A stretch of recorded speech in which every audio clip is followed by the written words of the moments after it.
Ya me escuchan, ¿verdad? Sí. Bueno, hay Sí, algunas, doctor. hay algunas alteraciones pulmonares que pueden provocar desviación de la tráquea, como son derrame pleural, neumotórax y tumores. Fíjense bien, la presencia de un neumotórax para que desvíe la tráquea, generalmente debe ser un neumotórax a tensión, que es un tipo especial de neumotórax.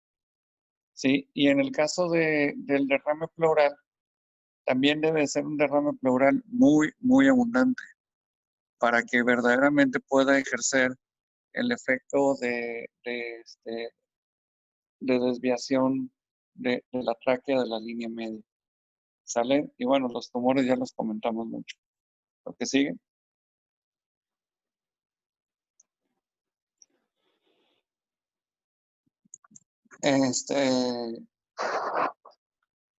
Bueno, lo que sigue es igual.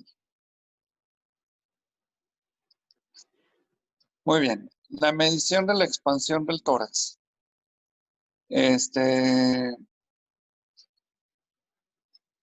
Si lo quieres hacer así como que súper exacto, pues la medición es medible en centímetros y puedes usar una cinta métrica. Sin embargo, pues en los hombres se realiza a nivel de las tetillas y en las mujeres se hace por debajo de los senos.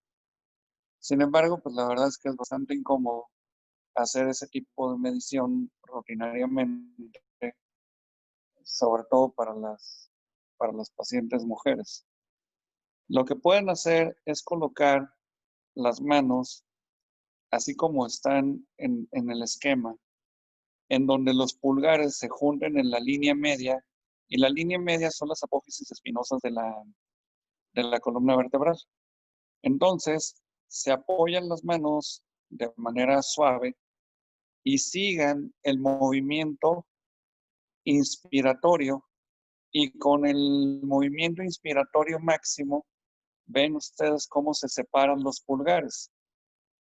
Esa separación de los pulgares es más o menos equivalente a la expansión que tendrá, si lo miden ustedes con la cinta métrica.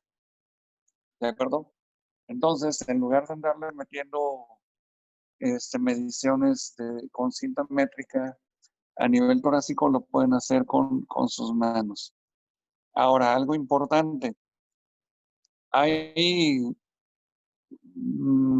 por ejemplo, protocolos de investigación donde las mediciones sí tienen que ser muy exactas. Bueno, pues ahí sí tendrán que usar la cinta métrica, ¿no? Pero en general, con la medición que se hace con las manos puestas en el dorso del paciente es más que suficiente. La que sigue.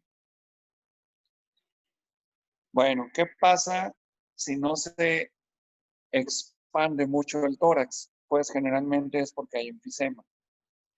¿Qué pasa si un hemitórax se expande más que el otro? Pues de un lado hay neumotórax y del otro no. ¿De acuerdo? Entonces, en general, la evaluación de la expansión torácica debe de ser simétrica, ¿sí?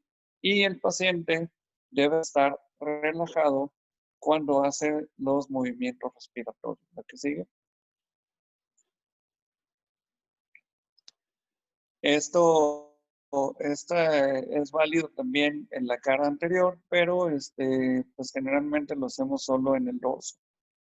¿La que sigue?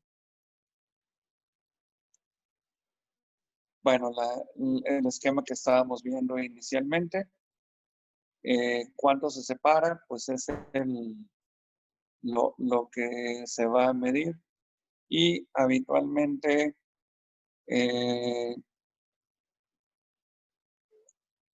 lo puedes hacer inclusive hasta con la ropa del paciente puesta.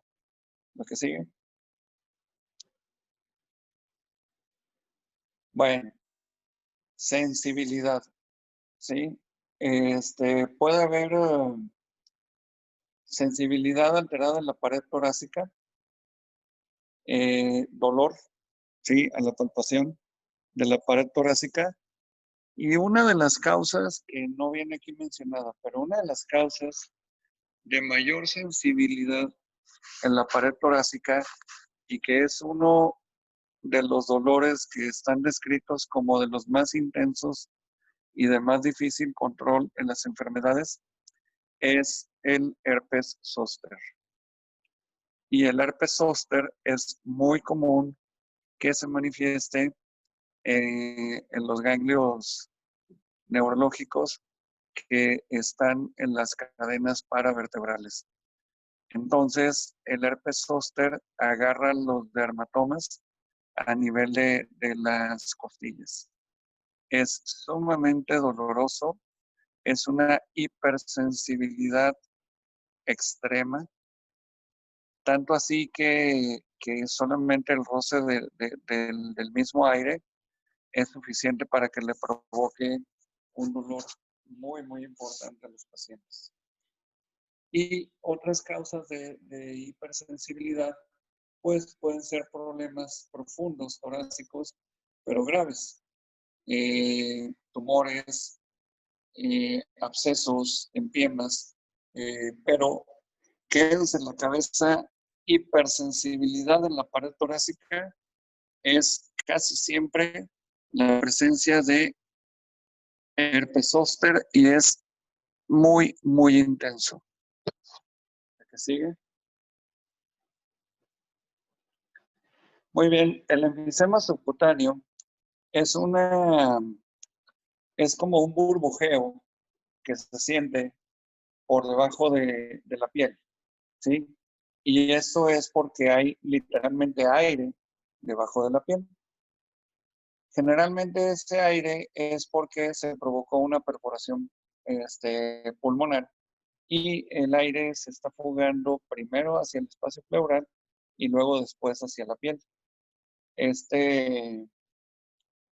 Esta sensación de enfisema es muy sui generis. En ocasiones, la gran mayoría de las veces en tórax es por neumotórax, pero si está en otro lugar es por infecciones profundas en la piel que provocan necrosis y la necrosis provoca formación de gases. Entonces, créanme que enfisema subcutáneo es algo que cuando palpas es muy característico. Es como si te pusieras en la mano sal de uvas picot y luego le pones un poco de agua. Ese burbujeo, así se siente. ¿La que sigue? Bueno, el frémito habitualmente se provoca por el tono de voz. Sí,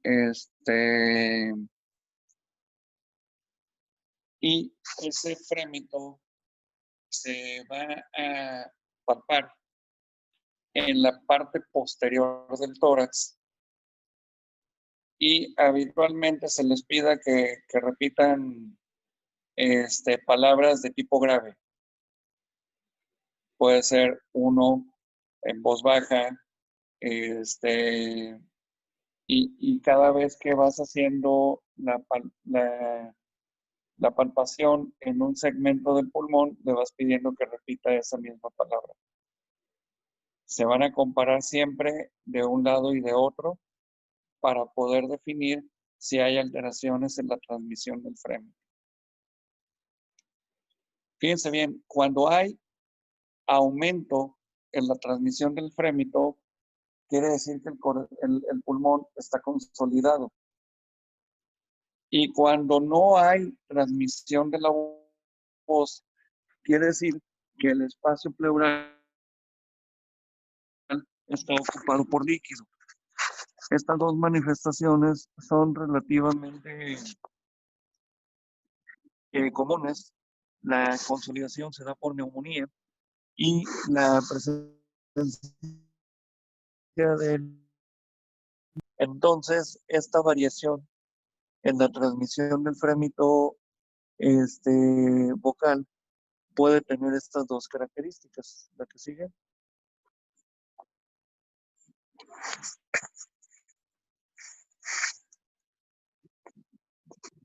Bueno, ¿qué pasa cuando no se expande bien el tórax? Pues habitualmente hay enfisema pulmonar. Ese enfisema pulmonar provocó el desarrollo del tórax en tonel y ese tórax en tonel pues no se expande bien. ¿De acuerdo?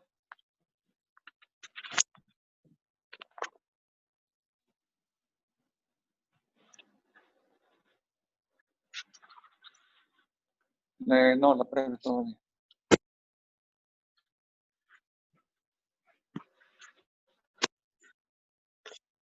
Expansión asimétrica del tórax, neumotórax. Piensen en eso, neumotórax, sí o sí. ¿De acuerdo? Algo muy importante, cuando tú tienes una expansión asimétrica del tórax y tienes ausencia de ruidos respiratorios, tórax o derrame pleural, ¿qué vas a hacer para diferenciarlos? Vas a hacer percusión. Si haces percusión, al percutir escuchas un sonido mate, un sonido de tipo sordo, sólido, quiere decir que hay derrame pleural. Si escuchas muy audible la percusión, muy sonora, quiere decir que hay neumotórax. ¿De acuerdo? La que sigue. Bueno, percusión.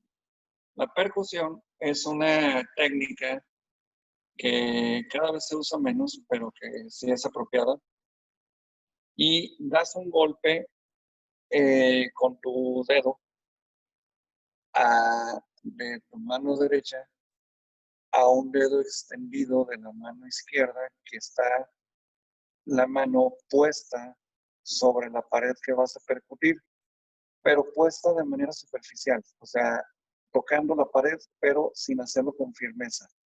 Lo que se pretende es que el dedo que es percutido vibre con el golpe que le das y esa vibración se transmita hacia el tejido debajo de él y te regrese un sonido, que les digo que si es un sonido claro, pues quiere decir que hay aire, y si es un sonido mate, un sonido sólido, quiere decir que hay líquido o una víscera sólida.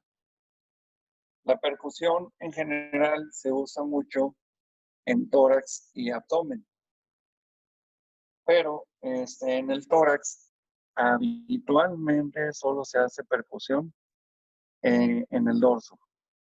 En la cara anterior del tórax es difícil hacer la percusión, sobre todo porque en el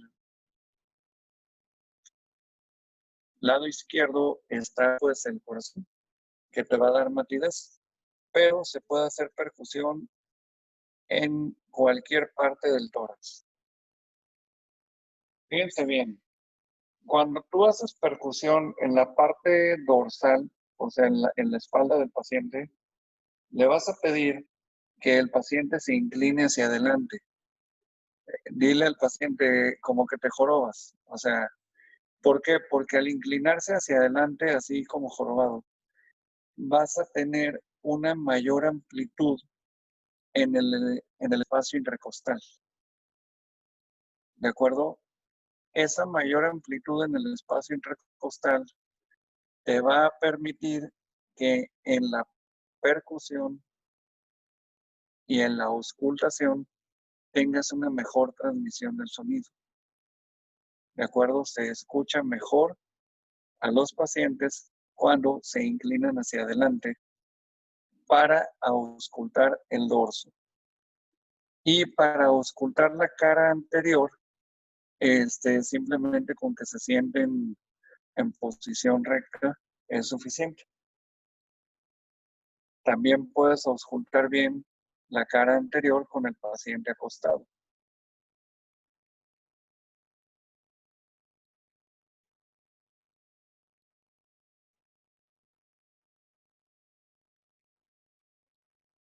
Fíjense bien, la percusión es algo que sí se aprende literalmente haciendo. ¿sí? Hagan de cuenta que hacen como un martilleo con la mano hacia el dedo que va a percutir. Y habitualmente deben de abrir su mano de manera natural, o sea, no abrirla más de lo normal. Abren su mano, la mano izquierda, la apoyan sobre la superficie que van a percutir y percutes, golpeando con tu dedo la unión de la segunda con la tercera falange. Y eso provoca vibración de la tercera falange. La que sigue.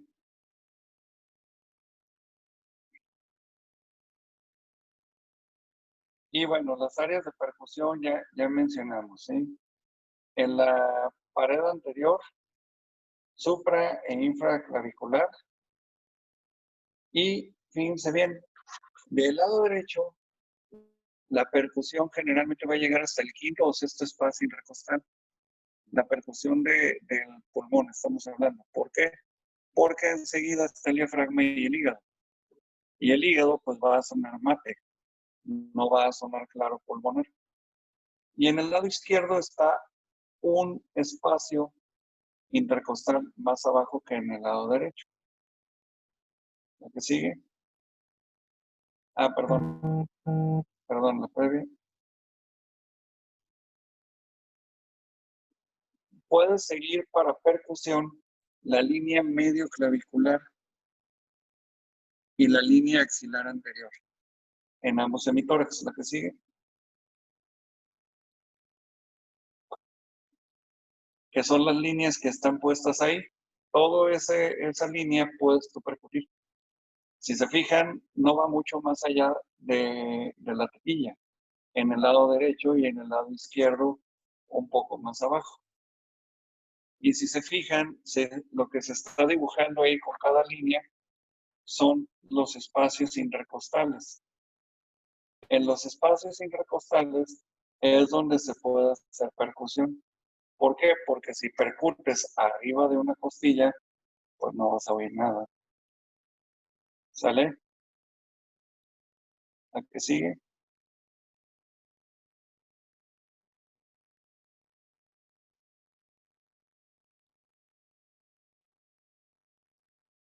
Bueno,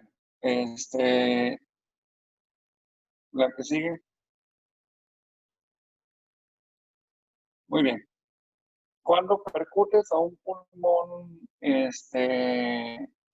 normal, tiene un sonido característico. No hay mayor problema. Se oye, van a aprender a oírlo conforme lo hagan. Se le llama claro pulmonar. Claro pulmonar, ¿por qué? Porque lo que están percutiendo es una estructura llena de aire. ¿Sí? Y los órganos sólidos se le llaman matidez. Matidez, que es un sonido sordo, o un sonido que haces cuando topas contra una superficie. ¿Sí? ¿Qué puedes hacer para hacer esta distinción de sonidos? Llena un envase de refresco a la mitad, ¿sí?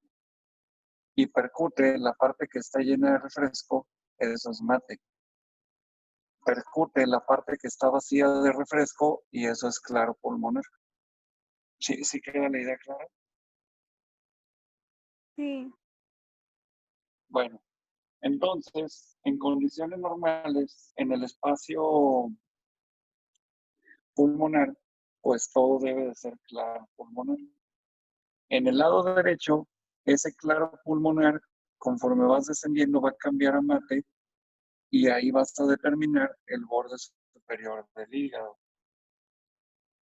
También puedes definir si la matidez inicia antes del quinto espacio intercostal, no es el hígado, sino es la parte baja del pulmón la que te está dando matidez.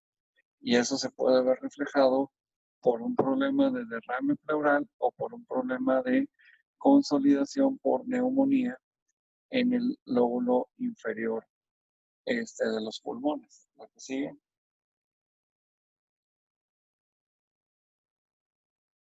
Bueno, esa percusión marea se le llama matidez cambiante y tiene que ver más con la cirrosis hepática que con un problema pulmonar. Eso después lo vemos. Bueno, no es cierto, también tiene que ver aquí con el pulmón. Fíjense bien, la percusión en marea le llaman así porque imagínate el abdomen lleno de líquido, ¿sí? Y percutes y en todos lados hay líquido, ¿están de acuerdo? Pero ahora imagínate el abdomen con poco líquido. Pones al paciente en decúbito lateral izquierdo y percutes el abdomen derecho y vas a percutir normal, timpánico, por el contenido de aire en los intestinos. Y luego, de la línea del oblicuo hacia abajo, vas a percutir mate, porque el líquido por gravedad se fue hacia la parte baja del cuerpo, ¿sí me entendieron? Por eso le dicen percusión en marea, porque el líquido está libre. ¿Sí quedó claro? También se le llama matidez cambiante. Bueno, ahora imagínate que hay un derrame pleural. Y ese derrame pleural, si el paciente está sentado, ¿en dónde vas a percutir ese derrame pleural? En la parte inferior del tórax, ¿no? Porque por gravedad se baja. Bueno, acuesta al paciente del lado contrario del derrame pleural. Vamos a suponer que el derrame pleural es derecho. Acuesta al paciente del lado izquierdo. Y si ese derrame pleural desaparece, la matidez, quiere decir que el líquido se fue cerca del mediastino. ¿Por qué? Porque está libre en la cavidad. ¿Sí quedó claro?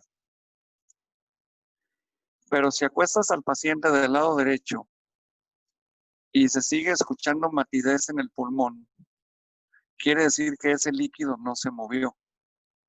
Entonces, ese líquido está encapsulado. ¿Sí queda la idea clara? Un derrame pleural encapsulado habitualmente te indica que es un derrame pleural que ha provocado una reacción inflamatoria muy importante en las pleuras y la misma pleura como mecanismo de defensa le creó paredes para que ya no se mueva. ¿Sí me entendieron este concepto de matidez cambiante? Sí. Sí, doctor. Ok, la que sigue.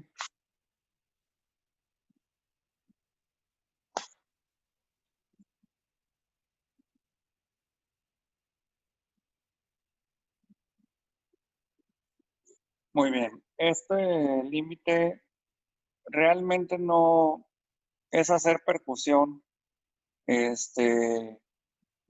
todo el abdomen superior del lado izquierdo para evaluar hasta dónde llega el borde pulmonar izquierdo. Es algo ahí medio complejón.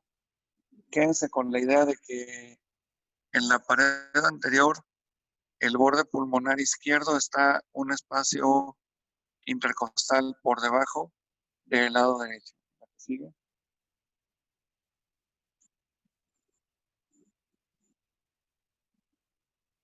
Si tenemos derrame pleural, entonces ya no va a haber en ese espacio de Traube, ya no va a haber claro pulmonar, ya va a haber matidez.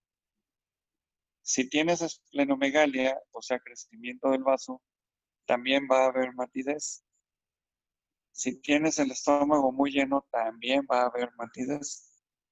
Entonces, lo que te quiere decir aquí es que en ese triángulo que se forma entre vaso, estómago y el borde inferior del pulmón izquierdo, cuando se escucha matidez, pueden ser problemas intraabdominales o pueden ser problemas de derrame pleural.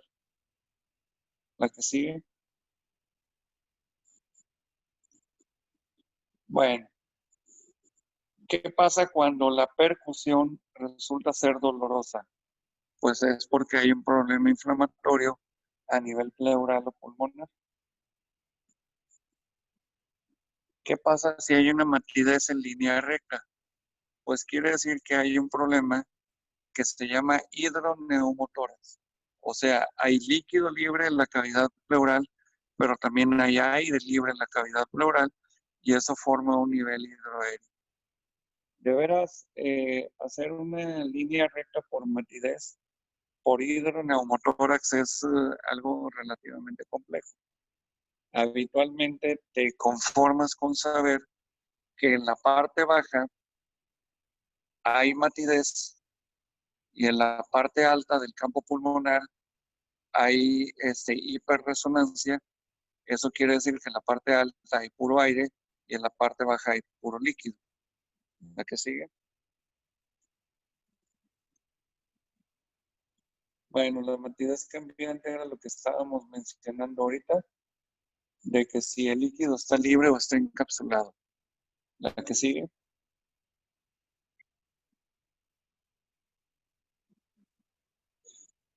La presencia ¿cómo se llama?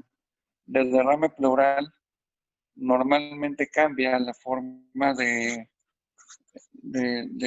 pulmón porque se ve desplazado por el líquido. Entonces, como el pulmón está lleno de aire y es elástico, cuando hay un exceso de líquido, ese pulmón se colapsa, la parte donde está el líquido, y se puede formar una curva que se puede definir por percusión. La que sigue. Muy Acabó. bien. Terminamos. ¿Cuánto falta de la clase? Le quedan 5 minutos. Bueno, pues si quieres, aquí lo dejamos. Mañana, ¿qué tema vamos a ver? Auscultación. ¿Cuántos temas son de respiratorio? 14. ¿Cuántos llevamos? Empezaríamos el 5 mañana. Ok. Entonces, mañana a las 7 me mandas mensaje a ver si estoy libre y tratamos de ver la clase a esa hora y luego ya en la noche, como siempre. Sí. Sí. ¿Sale? Ok, chicos, nos vemos mañana. Que tengan buena noche. Igualmente, doctor. Doctor, gracias. Bye. Igualmente, doctor.